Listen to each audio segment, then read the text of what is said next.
On December 14, 2019, in Corleone, the work and commitment of Sister Amalia is publicly recognized in an award ceremony.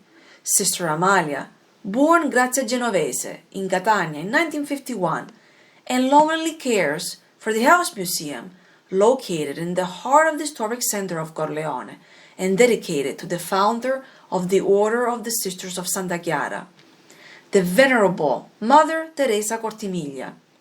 Mother Teresa born Biaggia Cortimiglia on February 7, 1867, to a wealthy family. She lost her father when she was young, but her mother remarried a man who was also wealthy and immediately became attached to Biaggia. Becoming a nun, she wanted to buy the current house museum, thanks to the money of her adoptive father. Here she moved with other sisters on May 27, 1907. 100 years later, we visit this place. On the lower floor, you can still see the poor areas of the kitchen, where the objects that were used for daily life are kept.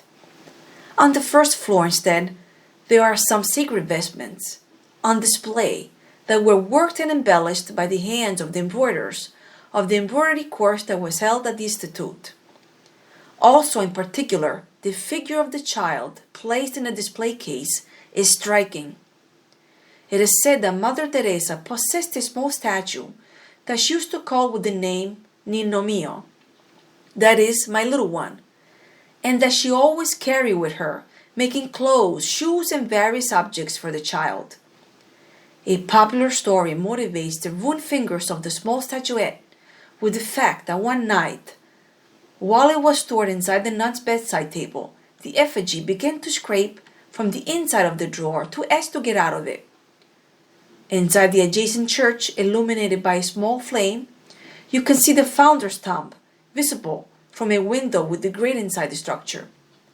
On the upper floor, there is the bedroom, which preserves the tools of the penance with which the devotee flogged herself.